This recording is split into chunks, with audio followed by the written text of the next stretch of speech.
Assalamualaikum warahmatullahi wabarakatuh. Alhamdulillah wassalatu wassalamu ala nabiyyina Muhammadin wa ala alihi wa sahbihi ajma'in wa sallim, amma ba'd.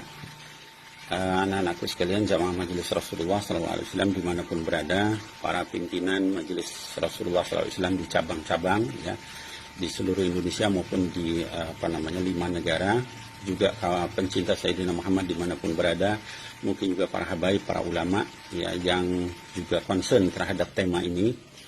Kami ingin menyampaikan klarifikasi ya, atau tabayun ya, terkait dengan viralnya video atau potongan video daripada ceramah guru mulia kami, yaitu Sayyidul Habib Umar bin Muhammad bin Salim bin Hafid, yang mana di dalam video yang viral itu dikatakan Sayyidul Habib Umar menyampaikan bahwa beliau meminta supaya masjid-masjid dibuka ya, supaya orang kemudian boleh sholat di masjid.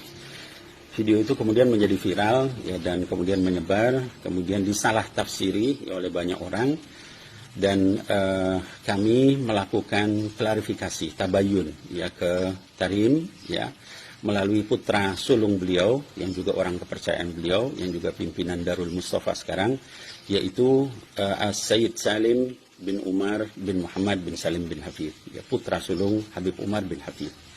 Dan kemudian Habib Salim menanyakan langsung kepada ayahnya, yaitu Habib Umar bin Hafid, dan menyampaikan klarifikasi sebagai berikut ya.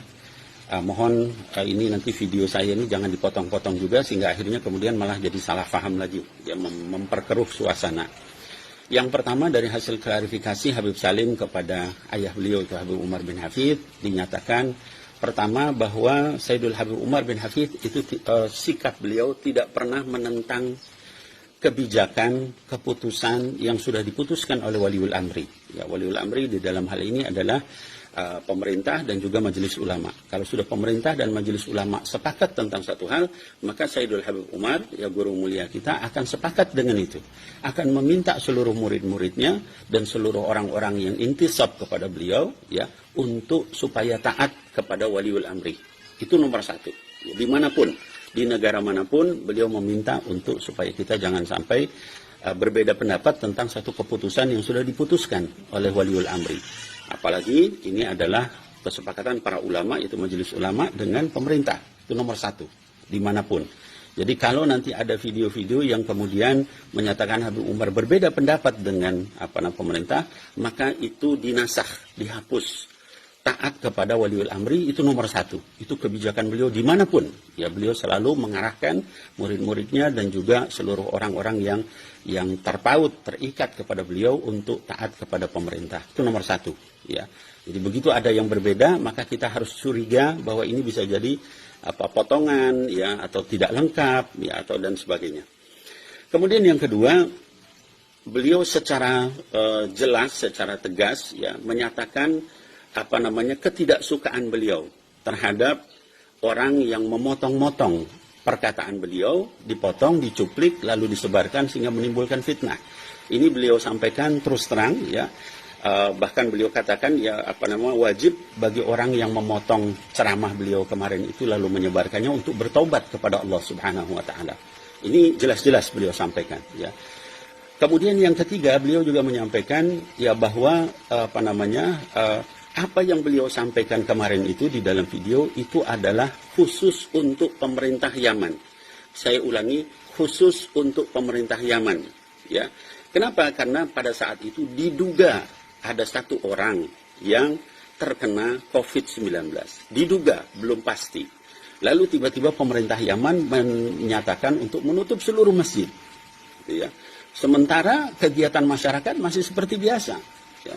Orang di jalan tidak dilarang, orang ke pasar tidak dilarang, ke mall juga bebas, dan sebagainya dibebaskan, sementara masjid dilarang. Disitulah kemudian beliau menyampaikan untuk jangan sampai nutup masjid.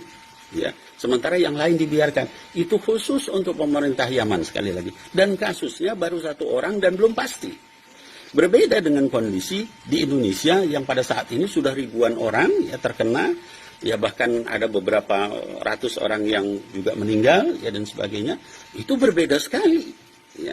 Jadi sekali lagi konteks daripada ceramah beliau itu adalah kepada pemerintah Yaman yang pada saat itu belum pasti, lalu kemudian sudah memerintahkan menutup masjid. Ya, sehingga kata beliau, buka. Ya, kita minta sama Allah di masjid. Ya, kalau misalnya kenapa masjidnya ditutup, sementara yang lain dibiarkan orang di jalan dan sebagainya. Ya, beda dengan kita yang sekarang sudah melakukan PSBB, ya, terutama di daerah-daerah merah. Dan fatwa beliau itu juga sama dengan majelis ulama. Ya, kalau daerah hijau ya silahkan, kalau yang merah sudah tidak boleh sama sekali. Nah kemudian terakhir juga disampaikan oleh Habib Salim ya bin Umar, ya putra Habib Umar bin Hafid. Semua orang yang mendengar ceramah beliau pada saat itu tidak ada satupun yang kemudian menganggap bahwa ini adalah memerintahkan ke seluruh dunia supaya buka masjid. Tidak ada. Ya kenapa? Karena mendengar secara lengkap apa yang beliau sampaikan dari awal sampai akhir. Ya. Nah jadi ini yang perlu saya sampaikan ya supaya kita tidak kemudian menjadi berpolemik ya. Apalagi kemudian membawa nama-nama guru mulia kami, ya, yaitu Habib Umar bin Hafid. Beliau tidak pernah seperti itu, ya. Dan kami tahu dari sejak berinteraksi dengan beliau, semua murid beliau tahu, ya, bahwa beliau tidak akan mungkin bertentangan, ya, memerintahkan untuk melawan, ya, terhadap kebijakan yang sudah diputuskan oleh ulil amri, yaitu majelis ulama dan juga pemerintah. Jadi sekali lagi saya ingin menyampaikan ya bahwa tolong ya kepada yang menyebar video itu untuk berhenti, bertobat kepada Allah Subhanahu wa taala, itu perintah dari Sayyidul Habib. Ya, kemudian yang kedua jangan sampai kemudian sekali lagi kalau ada hal-hal apa kemudian langsung dipotong, disebarkan, itu menimbulkan fitnah dan betul-betul berdosa besar ya karena membuat masyarakat menjadi resah. Ya orang-orang, para kiai, ya, para habaib bertanya kepada saya bagaimana ini ceramah Habib Umar, padahal tidak seperti itu. Demikian klarifikasi dari apa yang disampaikan oleh guru mulia kami Habib Umar bin Hafid. Mudah-mudahan ini semua bisa menjelaskan masalah pada tempatnya. Sekali lagi tetap bagi yang dilarang ke masjid oleh pemerintah, oleh majelis ulama, kita taati karena itulah pendapat juga dari guru mulia kami Sayyidul Habib Umar bin Muhammad bin Salim bin Hafid. Ya demikian, mudah-mudahan menjadi jelas. Wallahu a'lam bishawab. Billahil taufiq wal hidayah. Assalamualaikum warahmatullahi wabarakatuh.